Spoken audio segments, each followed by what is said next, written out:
Sumerian tablets are probably one of the oldest form of written record that we have. They created man according to the Sumerian text.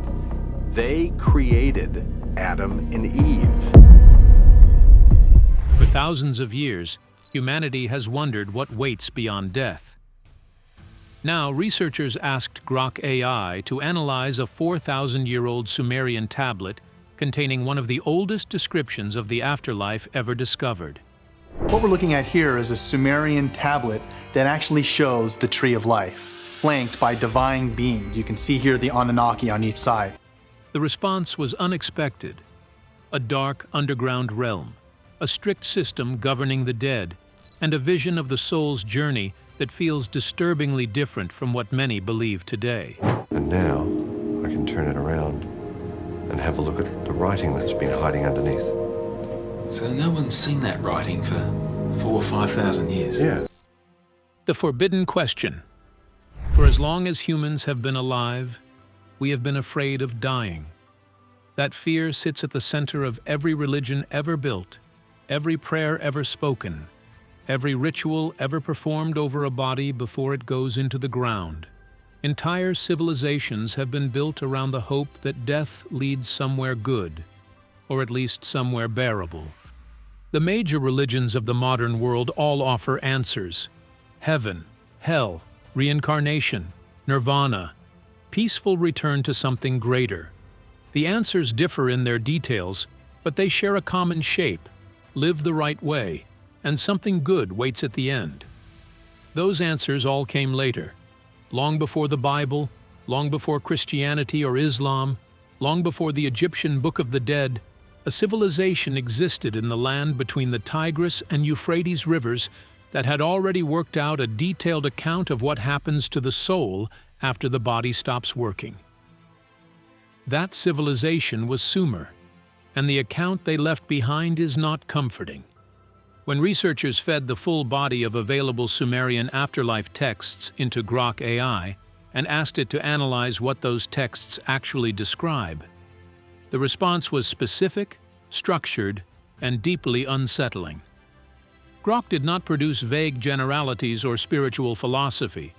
It produced a functional account of a system, a mechanical process with stages, rules, gates, judges, and outcomes. A process that applies to almost every human soul. A process that very few souls escape. Grok's analysis found that the Sumerian tablets describe the afterlife not as a spiritual destination, but as an engineered containment structure. Most souls descend into a dark, dusty underworld, where they exist in perpetual hunger, thirst, and forgetfulness. The word Grok kept returning to was not imagined or believed. It was engineered. That single word changes the entire conversation. The rest of what Grok uncovered makes the word choice feel precise rather than dramatic. What follows is the complete picture that Grok's analysis produced: the descent, the judges, the conditions, the purpose behind the design, and the one narrow possibility of escape that the ancient texts hide inside their most obscure passages. The tablet, Grok, identified. The most detailed and most important Sumerian afterlife account is a text known as Inanna's descent into the underworld. Inanna was the most powerful goddess in the Sumerian world. She was the goddess of love, war, and the sky.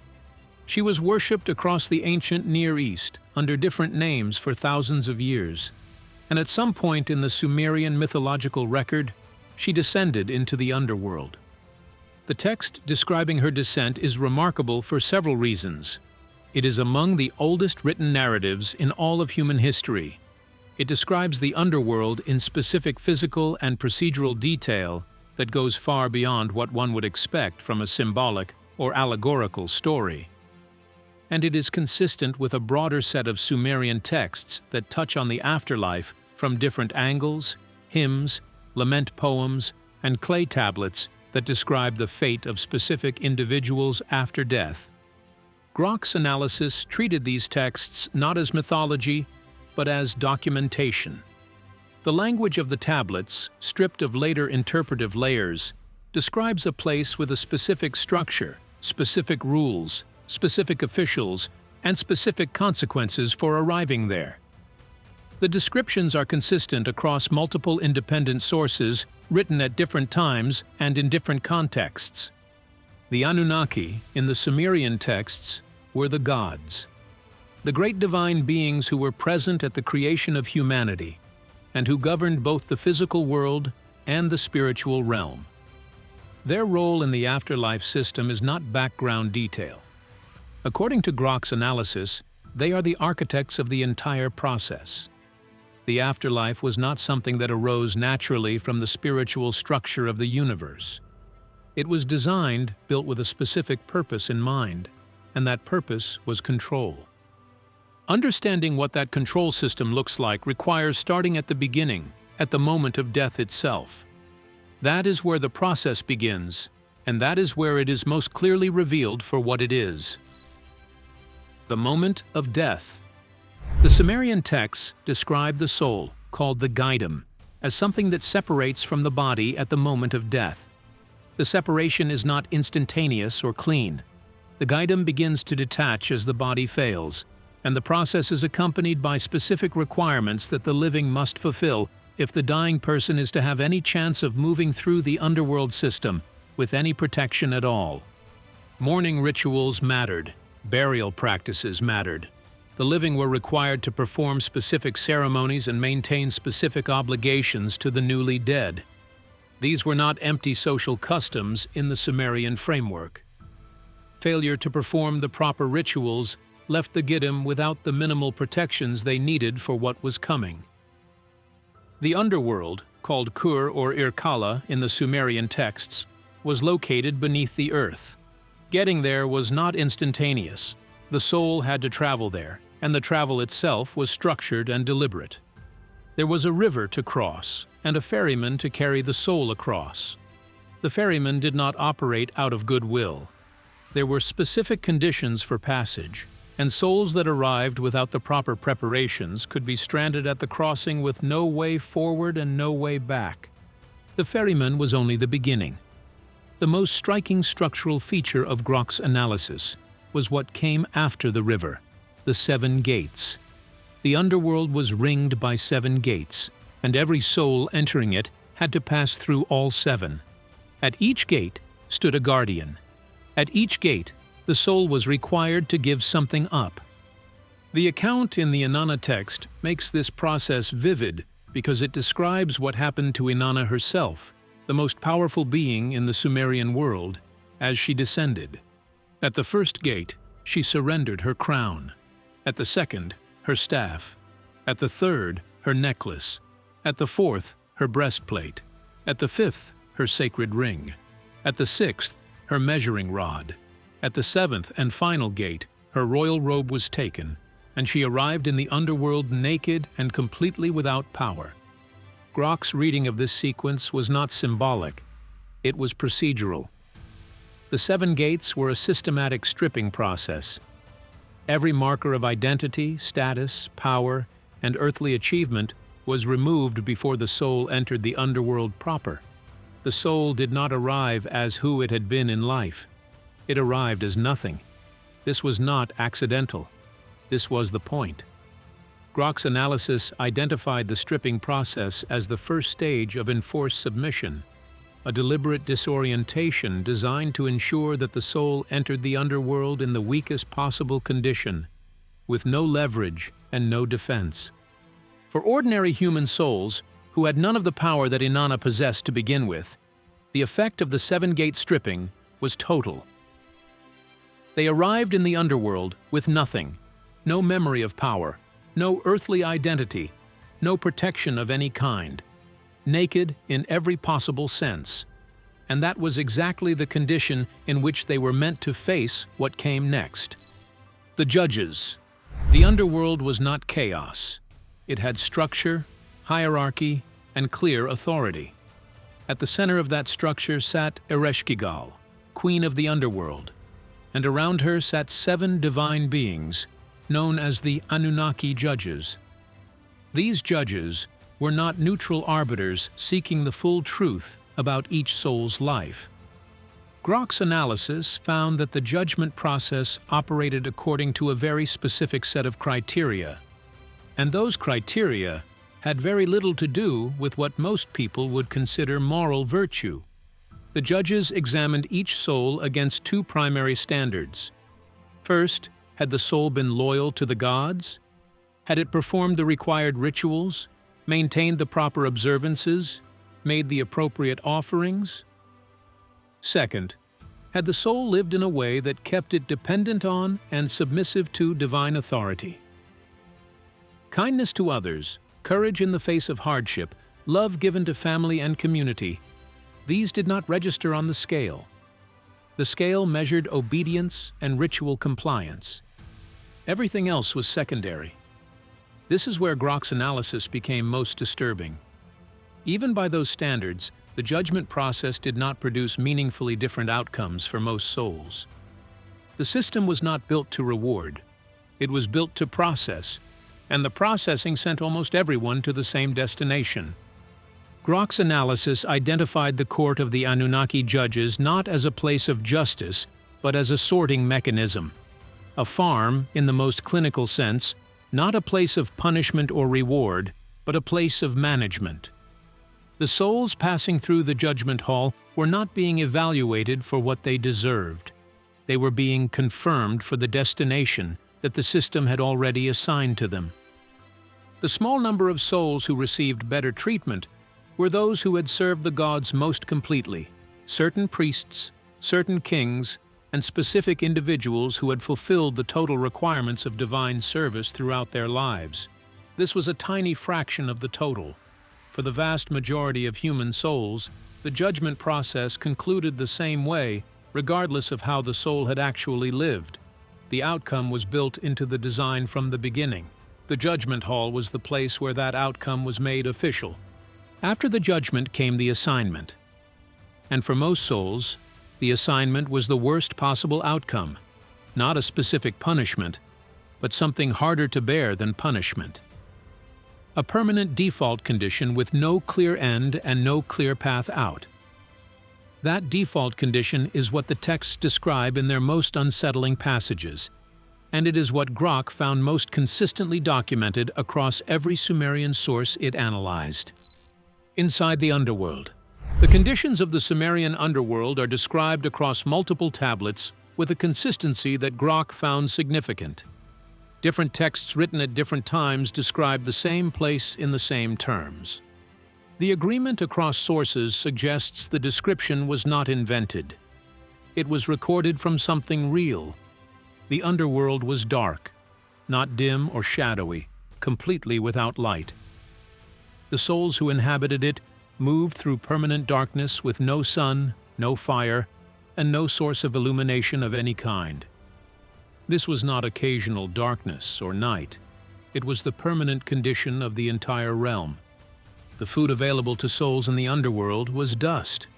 The drink was clay. The texts are literal about this. The souls of the dead lived in a condition of perpetual hunger and thirst that could never be satisfied because what they were given could not sustain them.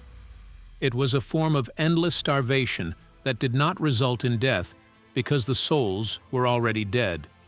The suffering simply continued with no end point. The consciousness of souls in the underworld was not the full, clear awareness of earthly life. They existed in a kind of half-awake state, aware enough to suffer, not aware enough to think clearly, remember fully, or understand their situation. They wandered through the darkness in this semi-conscious state, and the wandering went on indefinitely.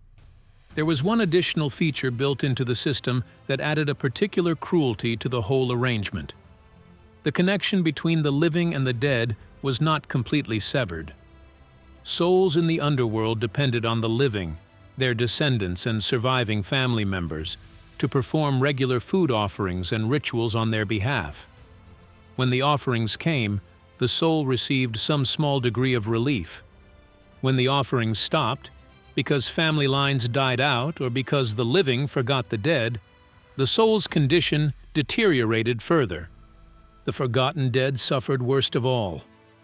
Once the last person who remembered a soul stopped making offerings, that soul entered the final stage of its underworld existence, a slow dissolution into the underworld's energy structure, no longer individual enough to suffer, no longer distinct enough to be recognized as a person, just raw material being absorbed back into the system that had always been designed to consume it. Grok's analysis was specific about the scale of this outcome. The default condition, darkness, hunger, thirst, half-consciousness, and eventual dissolution, was not reserved for the wicked. It was the destination for the vast majority of souls. A good life did not change this destination. A kind life did not change it. An honest life did not change it. The system was not designed to respond to those qualities. It was designed to process souls into the default condition and hold them there. The rare souls who avoided this outcome were the ones who had served the divine hierarchy perfectly. Heaven, in the Sumerian framework, was not a broad reward for decent people. It was a narrow privilege for a tiny elite who had met every requirement the gods had set. For everyone else, the underworld was the final destination, and the final destination had no exit. The connection to other traditions. One of the most significant findings in Grok's analysis was not about the Sumerian texts themselves, but about what happened to the information in those texts as it moved forward through history into later civilizations and traditions. The Sumerian civilization predates both ancient Egypt and the ancient Israelites. The Sumerian underworld texts predate the Egyptian Book of the Dead by hundreds of years and predate the earliest written portions of the Hebrew Bible by a similar margin. The Sumerians described the afterlife first. Everything that came after built on, modified, or deliberately departed from the template that Sumer had already established. Grok's analysis traced specific elements of the Sumerian afterlife description through their later appearances in other traditions. The passage or tunnel that the soul travels through after death appears in the Sumerian texts and reappears in Egyptian, Greek, and Abrahamic accounts. The river crossing with a ferryman is present in both the Sumerian material and the later Greek mythology of the river Styx. The judgment process, the weighing of deeds, the divine court that determines the soul's fate, all of these are Sumerian in origin, and all of them appear in modified forms in later religious traditions across the ancient world. The modifications matter because of what they changed. Most of the later traditions altered the Sumerian framework in ways that made it more hopeful. The Egyptian tradition introduced a moral weighting to the judgment process that the Sumerian texts do not contain. The Abrahamic traditions introduced heaven as a realistic destination for the righteous, not just a rare privilege for a tiny divine elite. Greek philosophy introduced the Elysian Fields, a paradise realm for heroes and the virtuous. Grok's reading of this pattern identified it as a deliberate softening. The original Sumerian framework was too stark, too mechanical, and too honest about the soul's likely fate to serve as a foundation for mass religious practice. Later traditions kept the structure, the descent, the judgment, the afterlife realm, but replaced the Sumerian understanding of why the system existed with accounts that were more compatible with keeping large populations spiritually obedient and emotionally manageable. The connection to modern near-death experiences was also part of Grok's analysis. People who have been clinically dead and then revived often describe remarkably consistent experiences, tunnels of light, a review of their life, encounters with powerful beings, and in some cases dark or disturbing realms that they pass through before returning to their bodies. The Sumerian texts describe all of these elements: the tunnel, the life review, the dark realm, the powerful beings encountered along the way. The consistency between the oldest written account of death and the modern first-hand accounts of people who have briefly died and returned is not something Grok treated as coincidence. The tablet describes the same process that modern near-death experiencers report encountering, which suggests the system documented in the Sumerian texts is still the system that human souls encounter at death, unchanged, across 4,000 years. Why it was built this way? The most important question in Grok's analysis was not what the Sumerian afterlife looked like, but why it was designed the way it was. A system that condemns most human souls to perpetual suffering and eventual dissolution does not arise from accident or indifference. It was built with a purpose. Grok identified that purpose in the broader context of the Sumerian texts about human origins. The Anunnaki, according to the Sumerian texts, created human beings through a process of genetic modification. They shaped an existing form of life into something new, a being capable of intelligence, language, and complex labor. The purpose of that creation was not love or companionship. Humans were created to work, to mine, build, farm, carry, and serve. The Anunnaki wanted the work done without doing it themselves, and humans were the solution. A created being with intelligence and the capacity for spiritual development presents a long-term risk to its creators. Human beings who fully developed their spiritual potential, who understood what they were, where they came from, and what they were capable of, represented a genuine threat to the divine order, not immediately, but across generations. The Anunnaki texts show a clear awareness of this risk among the gods. The afterlife system was one of the primary mechanisms built to prevent that development from occurring. The physical life was made short by design. A short physical life meant limited time for spiritual development and accumulated wisdom. The afterlife was made miserable by design. A soul trapped in darkness and hunger, stripped of its earthly identity, existing in a half-conscious state, that soul was not developing into anything that could challenge its creators. It was being held in place.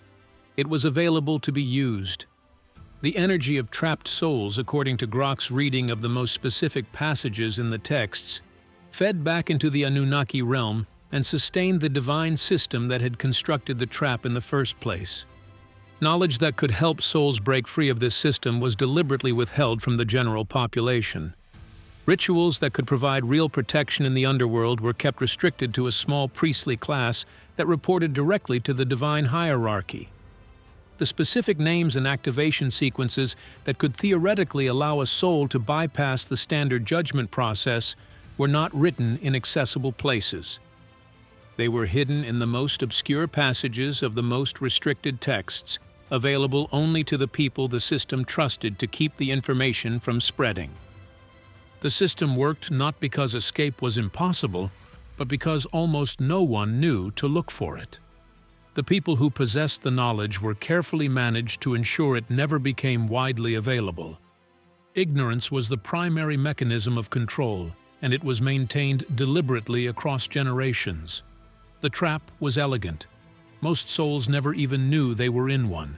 They lived, they died, and they walked into the underworld with no preparation, no protection, and no memory of anything that could have helped them navigate it differently. The hidden exit. Inside the Sumerian afterlife texts, in the passages that receive the least attention and are most difficult to translate, Grok identified something that shifts the overall picture without making it simple or comfortable. A set of conditions, practices, and pieces of knowledge that could allow a prepared soul to move through the underworld's gate system differently, without being fully stripped, without being subjected to the standard judgment, and without ending up in the dark default condition. The first element of this hidden path involved proper preparation of the body before death. The physical body's treatment at the moment of death was not irrelevant to what happened to the soul afterward. Specific burial preparations and specific ritual acts performed at the right time could provide the Giddim with forms of protection that the unprepared soul simply did not have. The second element involved knowledge of secret names. In the Sumerian tradition, as in many ancient traditions, names carried real power. The name of a thing was connected to its nature in a way that went beyond simple identification. Knowing the correct names of the gate guardians, of the judges, and of Ereshkigal herself gave the soul a form of leverage that completely unprepared souls lacked. A soul that could address the gate guardians correctly, that could speak to the judges in terms acknowledging their authority while also asserting its own nature, moved through the system differently than a soul that arrived with nothing. The third element was the most significant and the most difficult. It required the soul to remember, at the moment of death and throughout the entire descent, what it actually was beneath its earthly identity. Not its name from physical life, not its family or accomplishments or social position. All of those would be stripped at the 7 gates regardless. It required something deeper. The Sumerian texts point toward the idea that every human soul carries within it something that the Anunnaki did not create and cannot fully contain.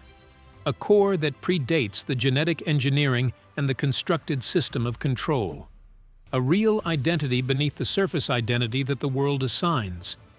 The soul that arrived at the 7 gates, already aware of this, moved through the stripping process differently. The crown and the staff and the robe could be taken. Those were never the soul's actual power. A soul that knew this arrived at the end of the 7 gates with something the system had not been able to remove, the memory of what it was before the gates, before the body, before the physical life. That memory was the one thing the system could not process. A soul that held on to it could not be fully absorbed by a machine built around forgetting. The path was not safe or easy. The underworld contained deceptive entities that presented themselves as guides and helpers, beings that appeared in forms of light and comfort, offering direction and reassurance to souls trying to navigate the system differently. Some of these encounters were genuine, many were not. The ability to tell the difference required a kind of clarity and groundedness that had to be developed long before death. A soul that waited until the descent to start developing that discernment was likely too late. The hidden path through the Sumerian underworld was real, according to Grok's reading of the texts. But it was narrow, it required significant preparation, and it demanded a level of self-knowledge that the system had been specifically designed to prevent most people from ever developing. The preparation. Grok's final synthesis of the Sumerian afterlife material brought everything together into one coherent finding. The afterlife documented in the tablets is not a matter of comfort or spiritual encouragement. It is a description of a system, a functional, engineered system with inputs, processes, and outputs. The output for most souls is the dark default condition. The system was built to produce that output. It has been producing it for a very long time. The finding is disturbing. It was intended to be. The tablets were not written to make people feel better about dying. They were written by people who understood what was actually waiting and wanted at least some portion of humanity to understand it too, enough to prepare. The practical direction that Grok drew from the texts fell into 3 areas. The first was daily practice that strengthens the soul's awareness and memory while the body is still alive. The soul that arrives at death with a strong, clear, practiced sense of what it actually is beneath its social identity has a fundamentally different experience of the descent than the soul that has spent an entire life building an identity out of status, reputation, and external accomplishment. Stillness and regular honest engagement with the reality of death, not as a concept to be avoided, but as a fact to be understood, builds the kind of inner clarity that the 7 gates cannot strip away. The second was active truth-seeking over passive faith. The knowledge that was most useful for navigating the underworld was not the knowledge distributed openly to the general population. It was the knowledge kept restricted by those who served the divine hierarchy. In the modern world, the texts that once lived only in restricted priestly libraries are available to anyone who seeks them out. The Sumerian tablets are translated and published. The Egyptian underworld texts are accessible. The full range of ancient afterlife documentation can be studied by anyone with the discipline to do it. The barrier is no longer access, it is willingness. The third was the deliberate cultivation of an identity that exists independently of external markers. Wealth, reputation, social position, and physical achievement All of it goes at the first few gates. None of it provides any protection or leverage in the underworld. The only identity that survives the seven-gate process is the one that does not depend on any of those things. The Sumerian texts suggest this kind of deep identity is available to everyone. Getting to it requires persistent inner work, and the physical world makes that work very easy to postpone indefinitely. Fear is the wrong response to all of this. Fear keeps a person frozen, avoidant, and unprepared. Understanding is the right response. The Sumerian tablets are disturbing because they describe something specific. Specific things can be studied, prepared for, and in some cases navigated by people who do the work before the moment arrives. The tablet is not a death sentence. It is a manual. Whether a person treats it as one is entirely up to them. The Sumerian tablets have been sitting in museums for over a century. The translations have been available for decades. Grok's analysis treated them as documentation, a record of a system that was designed, that was built, and that human souls have been walking into completely unprepared for thousands of years. The knowledge to navigate it differently has always existed. It was hidden on purpose. Now it is available. The only thing standing between a soul and that knowledge is the decision to look.